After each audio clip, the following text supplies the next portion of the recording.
All right, and a happy Monday to all you vandals out there and all the party people. This is a brand new episode of How'd We Get Here. This is going to be a fully funded episode, not finally funded.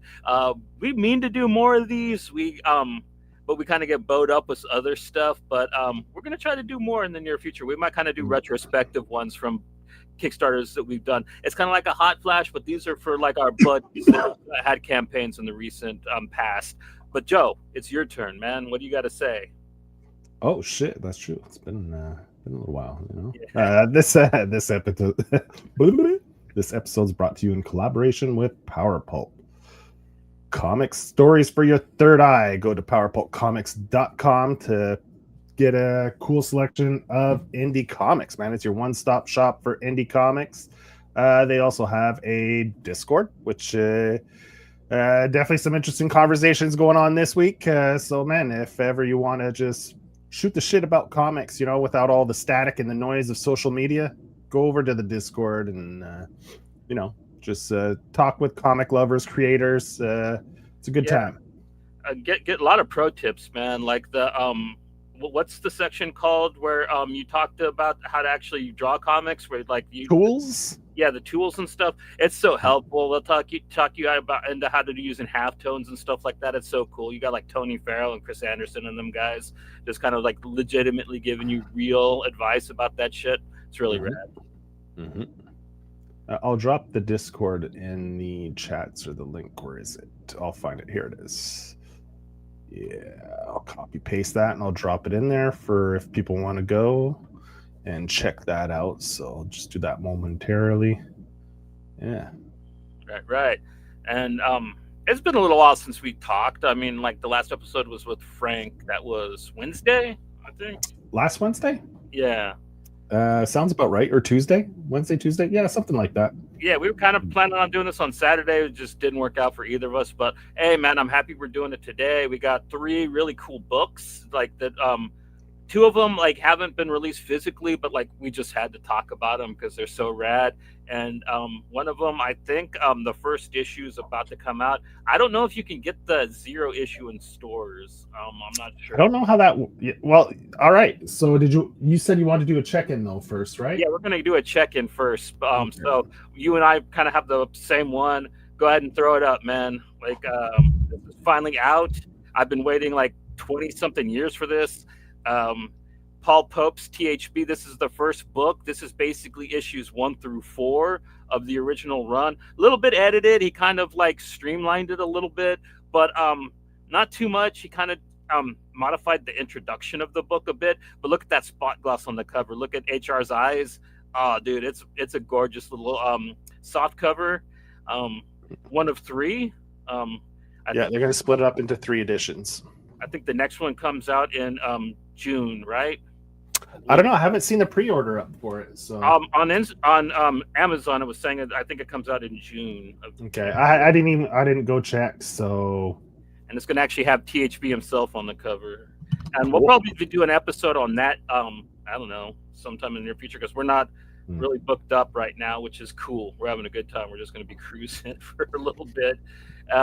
You got Drone by like that's the guy I was talking about. That's the guy that did the Batman book. Jesse Lonergan. Oh, is that book's that thick? No wonder. Yeah, it's not bad. What is it? $30 US. $30. Yeah, Drone. It looks gorgeous. I love his work. Everyone's saying this is the book of the year. So 300 pages hardcover.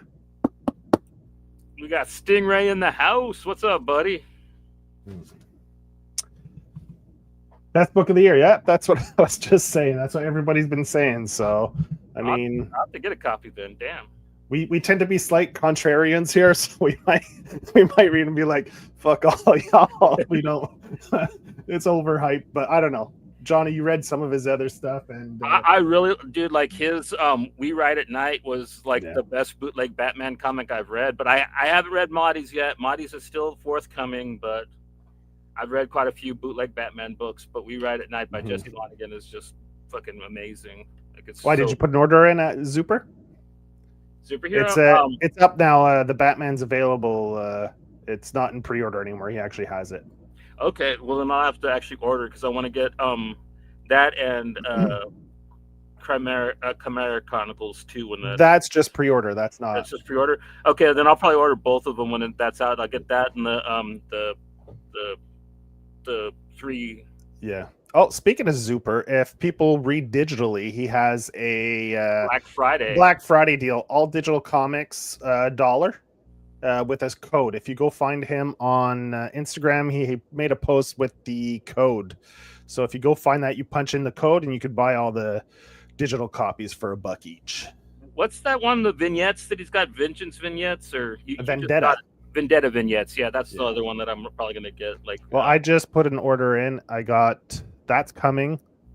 I got the record store Rendezvous. Oh, he finally reprinted it. Cool. Yeah, that's back in stock. So if people, that's Mop Top and Slim, Punk Slim, and Punk Slim's actually making an appearance in the new Chimera Chronicles. Yeah, Chimera Chronicles. So I can't wait for that. Yeah, I love the look of the cyberpunk Hiroshi, man. He looks cool as hell. Mm-hmm. I don't know if his name's going to be Hiroshi in this, because he wasn't Hiroshi in the last Chimera Chronicles. I forget what his name was, like Wilson or something like that. Okay, yeah. Anyway, yeah, it looks pretty cool. Yeah. So I mean, that's pretty much all I had for a check-in. Yeah, it's I got my copy of Legendary Links in, but like that's not like a new thing. The first time I'm going to read it, like a physical copy, like not on Global. And actually, this is a 23rd Street book, and so is the Paul Pope. Yeah, that's the same company that used to be First Second, right? They just kind of rebranded, or what? I think so. Yeah. I think one, because they rebranded and they do more like all ages, children's type stuff. Oh, they always did as First Second, so. Yeah, so I think First Second is primarily for like the younger age stuff, and the 23rd Street is going to be more mature content. I think, if I remember correctly, I think I read up on it a little while back, and it was something like that. DHB is very all agey, man. There's no swearing or like really any like hard violence in it. It's all kind of cartoony violence, in my opinion. Yeah. I mean, there's some implied attraction to other people, but like, I don't know. It's like, but like, I'm really happy that he didn't redraw anything. Like, he just kind of edited some stuff around. I have no idea. I've never read it. It's my first time. I'm 2/3. 2/3? Cool. Yeah, I'm 2/3. Is she fighting the piano where you're at? No, I already went through. Yeah, the piano fight. Then THB comes in and fucking gives him a good walloping. It's so cool. Yeah, it's just it's really interesting, you know, like just like a piano that attacks people is pretty interesting. Yeah. And he's a creep. Yeah. Dirty old piano. Yeah, he's a creeper. Little galleys. Well, they all are. All the bad guys are all creepers. Yeah. The other robot guy there, he's like, yummy little girl. So, all right, you want to get to it? Yeah. First up, this is the second Ignition cold open that I've gotten. I don't think it's the second one they put out. I think I missed a couple. But yeah, this one's for Arcadia by the Miranda Brothers, Anaki, and Roy. Yeah, I might be familiar with We Live. Anika, I think, worked on Coffin Hill for Vertigo Comics with Coffin Hill. Caitlin Kitteridge. Yeah. Yeah. So, you know, people might be familiar with their work there. And this is kind of, I think, it's kind of Ignition Press's kind of version of an ash can. These cold opens Kickstarters they do. And I think it kind of works as a quick, like, to help that book in the series have like a little bit of funding to keep, like, for the early issues to have some money coming in before it actually gets going, you know? Yeah, because I paid $15 for the Jay Lee cover. Like, this is the Miranda Brothers cover. I didn't find a copy of the Jay Lee cover for the show. My bad.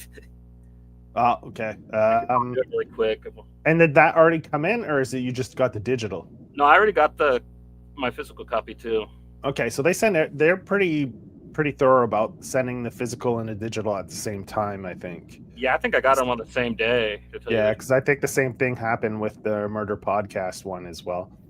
And yeah, these are made to kind of wet your tongue and maybe have you get a sense of the universe. This was what, 13 pages, this one?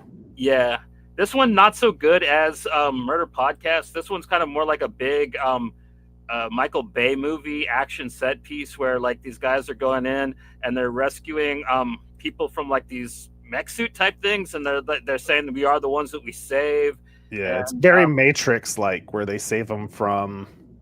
They come splurging out, like kind of like the Matrix coming out of the pods. So I mean, they must be fans of the Matrix. Then they stab them with the things so the alien entities can't detect them. Anyway, it's I mean, it wasn't. I don't think it was as effective, like we were saying, of a cold open as, let's say, Murder Podcast, because like we said, we were talking before we went on air.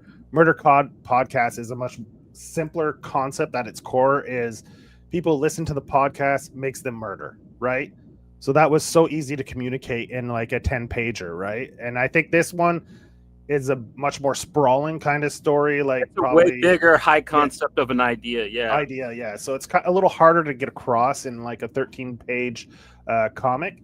So I don't think it was as effective as a cold open, but I mean, if you're familiar with the Miranda Brothers, they seem to be on a sci-fi kick, especially with the second arc of We Live, went like hardcore sci-fi. I think that they didn't get to finish that because of what happened with Aftershock. Yeah, that they're kind of doing this one to maybe kind of complete some ideas that they weren't able to finish with the other one, maybe. But I mean, like, I'm not saying that this was a total like waste of money or anything. I definitely know what's going on. I'm definitely excited for this. I'm going to get the trade paperback for it when it comes out and stuff. I just it wasn't as well, it was more like focused, like it was military, went in to save people. And when they show the preview for the actual series, once it starts, like issue 1, you get a lot more characters, right? Which is what I loved about We Live, that first arc. I just fell in love with all the characters. And I think from what we saw, like at the end, they give you like a breakdown of the characters that are going to be in it. And it looks like you're going to have a lot of fun characters like We Live. So I think you're going to have that same vibe, like the characters. You're going to fall in love with some of these characters. They're going to be like very interesting, very fun, you know? Because like this book, I think like it, at the beginning of this, it takes place kind of more like nowadays, but like it jumps 200 years in the future. And like, I think the book that we're going to actually get after this 0 issue it kind of has more like of an elf quest type feel. You got these two kind of like young, like, I don't know, they're kind of colorful elf looking creatures that are going to be our main characters, and like the different kind of people that they run into and have to, you know, bargain with to like make it across the land, whatever they're doing with their mechie guy here, you know what I mean? Or whatever they're called. It's like they don't really tell us what any of these things are called or anything. That's kind of, you got to read all the back material to get any of that, you know. So, which I don't mind doing, but like that makes up. I mean, all in all, it's a 27-page comic with all the back material and the previews for issue 1 and stuff. But the comic that is in there, I'm not going to say it's underwhelming. It is very well drawn. It's very exciting. It just it needs more context, right? A little bit, yeah. Yeah. With the Jay Lee cover I got is fucking sweet. I'm gonna find it really fast, man. Yeah, and I mean, like we said, the issue is gonna have like a younger cast, and the Miranda Brothers, like with We Live, they did a fantastic job writing and developing those characters, the younger, like the kids. So I'm excited for that. I mean, I loved We Live, the first arc. I mean, it was one of my favorite comics that year that came out. So I'm looking forward to the actual series once it kicks off, which should be shortly, right? Usually it's within a month of the cold open, the first issue usually drops within a month. I think that they said that the first issue is out in December. Yeah. Yeah. So yeah, usually it's not more than a month after the cold open, so people could go look for that at comic shops. Yeah, because I think they only do Kickstarters for their cold opens, right? I believe so. Yeah, I think it's a Kickstarter only thing, is what it's saying right here. And man, I can only find a little tiny picture of the Jay Lee cover. So, at least on the Kickstarter page. Oh well. Yeah, it's dope. Just believe me. Jay It's Lee's basically awesome. it's basically the two little characters basically playing around on the big mech thing that's right here. Mm. Oh, I know which one you. I think I know which. I think I saw it. Yeah, when the Kickstarter was going. Yeah. All right, so that's the Arcadia. Yeah, man. Ignition Press. So they're not just doing horror books, man. They're doing sci-fi. They're doing sci-fi. Yeah, it looks like they got a pretty good Variety. roster. Yeah, like they got some noir. Yeah, they got even they got a Colin Bunn book, but it doesn't look straight up horror. It looks like I said, it looks like a noir series that he's doing. They've been over.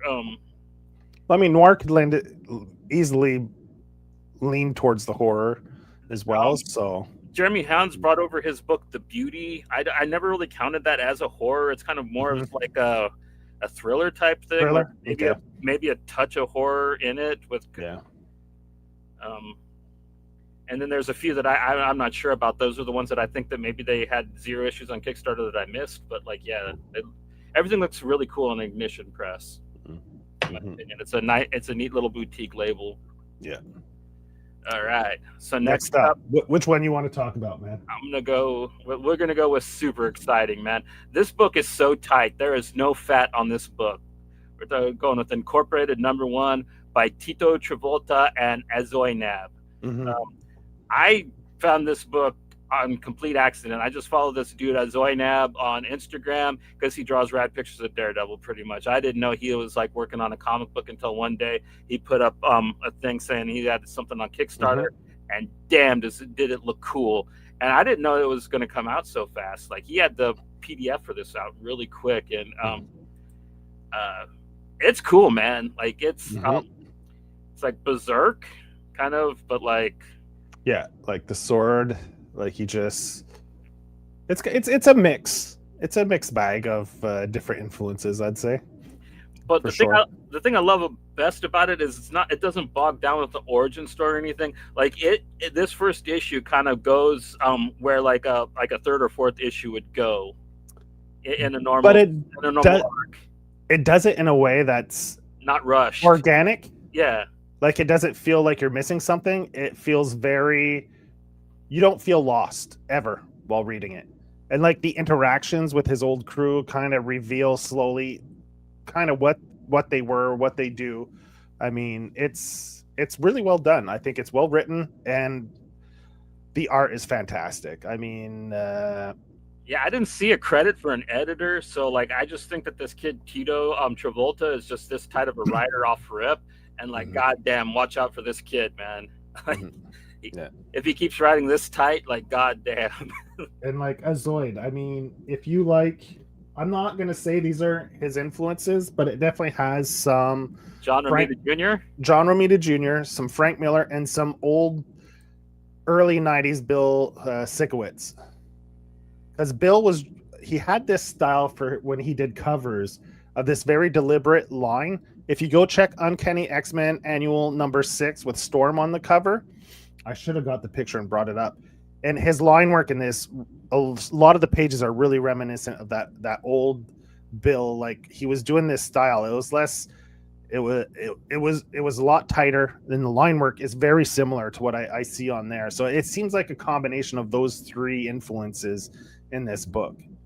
So I could probably go find it and just to show an example if I open up another screen.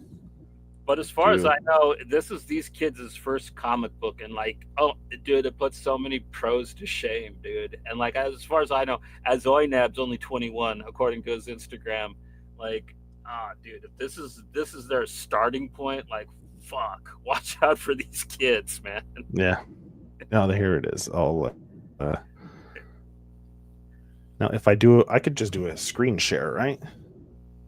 So basically, this one, it's not reinventing the wheel or anything, but like it's doing a really cool story in its own way.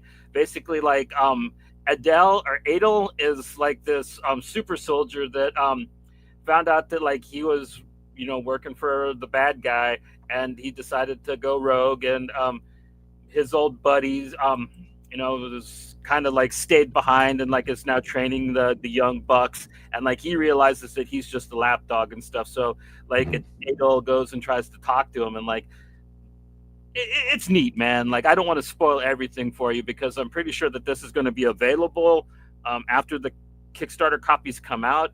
I'm Mhm. not sure how you're going to get a hold of them because, as far as I know, Azoinab is incommunicado. He follows me back on Instagram, so I can maybe message him, but like I don't think he wants people messaging him because he says comms are off on his Instagram. So Yeah. um, I'm not sure like hitting him up and asking him would be a good idea, but I'm pretty sure that like sooner or later they're going to announce like you can get your copies here because Yeah, some big cartel or something. this is a very exciting book. I'm pretty sure they're very excited to get this into people's hands, and I really hope other people start promoting it because this is a very fucking cool book. Like Yeah. this is Yeah. when I think I of mean, I can't say enough good things about the art. I love the art in this.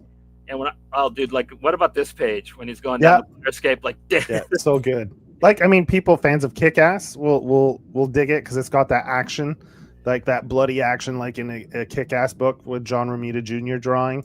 Uh, yeah, So, hey, I found that you want. If I share the screen, I'll show you that Bill thing I was telling you about right here. There. Go for it. So I do share. Yeah. There we go. You see it? He was doing this style in the late 80s, see, this is in 82. So early 80s, he was drawing with a more deliberate, like, I know like, what you mean. yeah, Yeah. you see it? I can see, I could see a little bit of that influence in that book, Yeah, I like his old Moon Knight covers too. Then, yeah, Yeah. I see that in Azoinad's Nab's drawings a little bit of that. And yeah, good call. Like it's more kind of like drawing stuff, not his painting stuff. Yeah, yeah. So, and I mean, yeah. like this book is just killer. That's total Frank Miller right there, with the Definitely. eyes and and the silhouette with just the eyes bugging out. Yeah, it was a really fun read. It was fun, action packed. If you like action, this book has it in spades. I think there's 3 fight scenes in one issue. Yeah, So, I mean, even the dialogue is very punchy. Like I said, there's no fat on this book. mhm. Um, and it's not rushed either. Like I said, like you'd swear that these kids were working with an editor, but like I didn't see one credited. So Yeah. So, I mean, if you love a fun, fast-paced book with some great art and a fun story, I mean, yeah. and yeah, It's got a little bit of what's that movie? Where they're immortal, Highlander. Yeah, It's got some Highlander vibes to it too. Yeah. So, I mean, if you like any of those things, go pick it up. You'll definitely enjoy it. So, yeah, we could we'll share it if ever he writes something like where you can order copies. We'll share it on our socials so people could go check it out at some point once the physical copies are available. Because right now only the PDFs were sent out at the moment, right? yeah, for backers only, I think so. Yeah. I'm pretty sure like there'll be big news when the physicals come out. Yeah. Cool. Let's see when the last update was. It wasn't very long ago. Yeah. So. But Yeah. But yeah, Tito and Azoinab, man, keep up the good work. I can't wait to see issue 2. You guys got me so hyped, and way to go, man! Like fucking A. Yeah, it's good stuff. Like, just the cover sold me, right? I was like, if the interior art is the same as the cover, and it is, like, I mean, I'm sold. Yeah, I was just those street lamps, man. They look so cool. Yeah, like he's just standing on the top like that, and yeah, and I love the design, like the trench coat with the sword and the mask with the pop collar. Yeah, it's probably one of the best like '90s comics homages I've seen. You know what I mean? Type of thing. His backgrounds. Even though I don't think that's what he was going for. Like, yeah. Well, sometimes your influences, you can't help it. Yeah. There. Yeah. And I love his backgrounds. Like, look at the cover. There's a few scenes in the book too that the way he mutes the background as it gets further just to create depth. I mean, it's just a really well drawn book. I mean, great use of colors. I love his color palette too, like with the turquoises and the reds, and here you have the green with the reds. It's just really fun. Good color palette, good color choices. Yeah, a little bit Bisley here, huh? Yeah, yeah. Like I mean, there's yeah, like I said, it's action. It's got some gore, so yeah. Yeah. So Incorporated, yeah, keep your eyes open. Bunley Comics, I think, is the imprint that They're going by. going under. Like it says on the back of the book, but there's no actual Okay. like little logo for it or anything. But like on the very back, if you scroll to the end of the PDF, that says Bunley. It doesn't have like a .com or anything. Yeah, let me. Because if they have a .com, then that's we're answering our own question there, right? Where you could get it once the physicals come out. Yeah. But once again, if you're a fan of any of like John Romita Jr., Frank Miller, like his like Sin City stuff or anything like that, and like I said, some early 80s Bill, then this has it in spades. Nope, it just says published by Bunley Comics. Okay. Yeah. So yeah, definitely a good one. Like this was definitely a really good Kickstarter. There's been some good ones. Like I mean, if you wade through all the titty books, you know. Yeah, this year's been really good. I spent probably I went from like 175 to like 240 this year. You're up to two? Yeah, 240, almost 250. 246 or something like that. I went on a little tear and then it's been a little bit slower. What am I at now? Well, too many of our friends keep launching books, man. I can't help it. They all kind of like, dude, are you gonna back my book? I'm like, yeah. Like, yeah, I'm at 232. And then I keep seeing stuff like this, and then the book we're going to talk about now, yeah, Void Witch, which yes, had a variant cover by our buddy Tony Farrow, which is what I got. But this A cover is fucking sweet, and I think just by the shape of the PDF, it's going to be like maybe like a mini comic like the ones that Marty put out. Yeah, superhero. Yeah, I'm kind of getting that feeling because just from the dimension of the PDF, almost square. Yeah. And this one, I don't know, she's badass, man. It kind of reminds me of a mix between Riddick and what's her name, Furiosa, a little bit. Yeah, with a little bit of a hippie angle to it, and little Kirby to it too.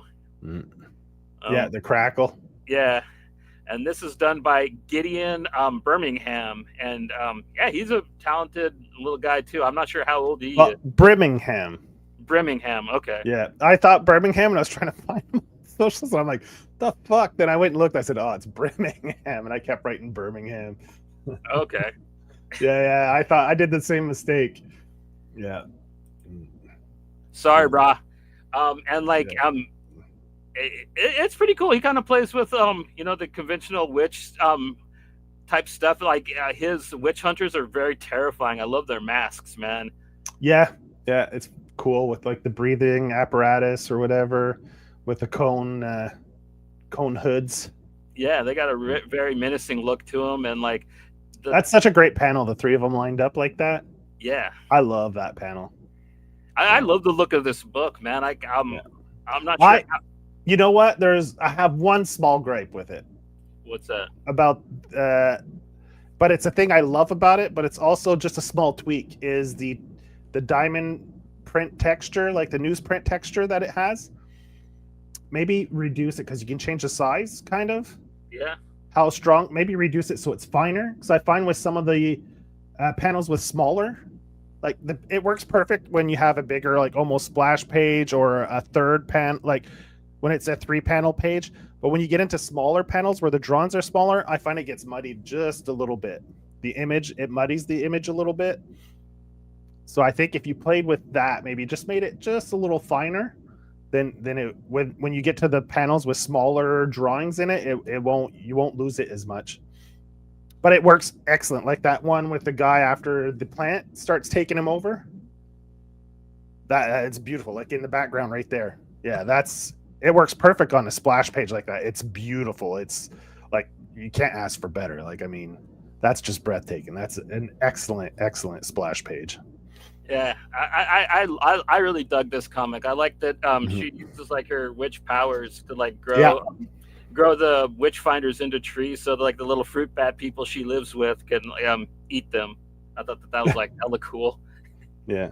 And the way the first one goes through the beetle creature into the guy is cool. Yeah, I like the way that she manipulates nature, like plant life to. And I love her design, like you were saying, like the Oh yeah, two big apple bops, whatever you call them, on each side. yeah, the puffs. Yeah, the puffs. Yeah, I love that. Yeah, with the and I'm a sucker for like a skeleton suit.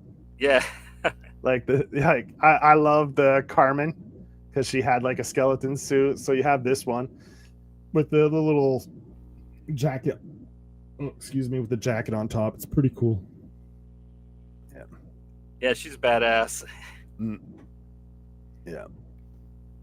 Yeah. It's a total sci-fi book, right? I wouldn't say it's like she's a witch, but she's a space witch. Yeah, it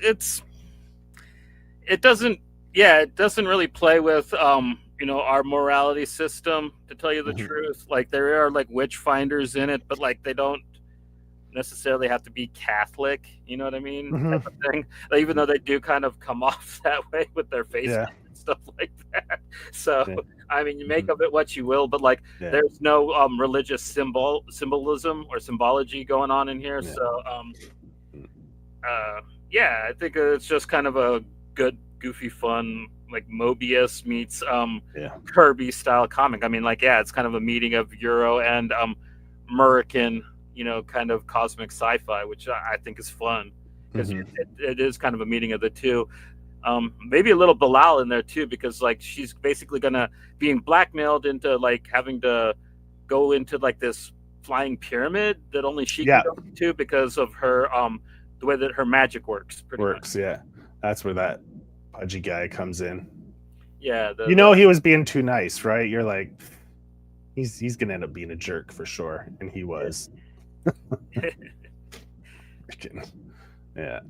Yeah, man. I mean, if I had to ask one request, I'd be like, do more splash pages. I love those splash pages. They're beautiful. I don't know. I just like the book, man. Yeah. But I mean, one of like the other one with the guy with the flowers and everything. It's fantastic. Oh, definitely, man. Like I would like an art print of that. That is so cool. Yeah, that'd make a great poster or a cover. Yeah. A Void Witch on the top there. That's like that would be a great cover as well. And I love that other one, like in the background here with the hand, and then the plants attack the hand, and then it goes to that. Oh yeah, I love that the knife, and you just see like, when it's starting to grow. Yeah, I didn't want to use like everything. Yeah, everything. Yeah. But I mean, there's some great sequences paneling in there, one to the other, and then that's the turn page, right? That splash page is what I love too. That's another thing I love, a good turn page, and that ends up being a turn page from the sequence before, and it's great because it's such a good splash page too. So it's so rewarding. It's such a rewarding turn page. So I mean, congrats on that. Kudos. Like, I mean, that's the way a turn page should be done. And this is one of my favorites too. She just like the zap. I love the negative, like the reverse for the skull there from the zap. Yeah, that's great. The black with the pink, it just pops. Yeah, it's awesome. Yeah, with the little smoke coming off him. The guy's like, oh shit, I'm getting out of here. Yeah, it's I won't say it's lighthearted, but it's definitely got some fun, more lighthearted moments to it. Yeah, I mean, like it's not I wouldn't call it an edgy comic, No, I mean? It's more on the like even the two. I'm not even sure who they are. If they've been blackmailed to help the guy. You mean the conspiring people that work with the guy? Yeah, they're gonna probably end up teaming up and becoming like a unit, maybe. Yeah, because he's already got two people in his camp that are against him. Yeah, I didn't clip. That seemed kind of like they're helping only because Yeah. Yeah. Yeah, the He's secretary another. girl and like the other kind of like beastie guy. Yeah. Yeah, I can't wait for his reveal. Yeah, because you don't really get to see his face. So Silhouette, right? It's just like a silhouetted creature, and it looks like they have a pretty decent rapport, him and the secretary girl or whatever hot. She is, co-pilot or she's got the glasses. She's got very Velma vibes to her. Yeah, everybody likes Velma. She's a dope lady. Sexy hip lady. That's what the guy said and Can't Hardly Wait. Oh, is that what it was? Yeah, she's a hip lady. Yeah. So that's our latest episode of Fully Funded. Yeah, so man. Three Kickstarter books. They're all pretty good. So yeah, and I put a definitely must buy on Incorporated and Void Witch. Completely. And I think both of them are coming out pretty soon in physical. So yeah, because the PDFs got sent out. So I'm assuming maybe they're back from the printers and fulfillment will start this week or within the coming weeks. So yeah. So anyone who ordered that, you'll be getting an early Christmas present. Yeah, hopefully. So yeah, we enjoy doing these shorter episodes, and we're probably going to be planning on doing something else this week. We don't really have anything. Yeah, probably Saturday. Yeah, probably Saturday. Maybe that THB episode. Maybe something else. We're not sure yet, but yeah, we're cooking up a segment for Outlaw Comics, so maybe we'll be getting to that soon too. Yeah. We'll be having that coming up soon as well. But yeah, we're really happy for you guys joining us on this, and hope you guys have a great rest of your week. Outro time, yo.